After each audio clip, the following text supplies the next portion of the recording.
Your last statement sums it all up.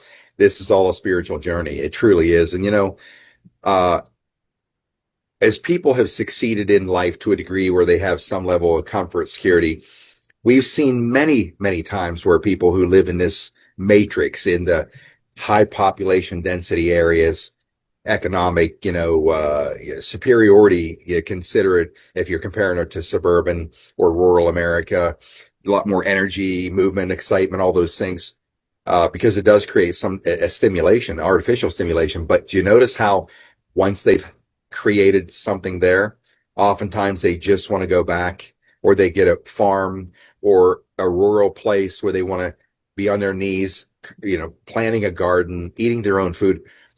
It's such a spiritual Yeah. awakening to these people over time.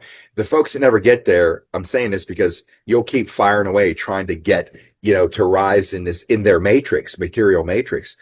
And at the end of the day, Ayn Rand said it best.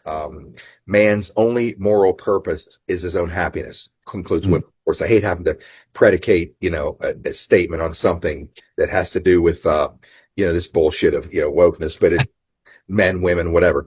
But man's only moral purpose is his own happiness. And you say, well, that's kind of selfish. Well, she wrote a book called The Virtue of Selfishness.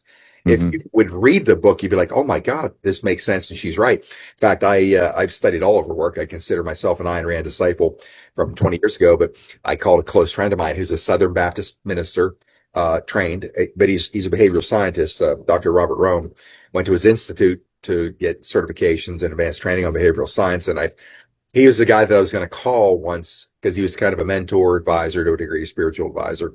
And I said, I got a real problem. Ayn Rand speaks to my soul. Everything in all of her writing hits me. It's got the inner vibration that makes sense to me. I said, my only problem is she's an atheist.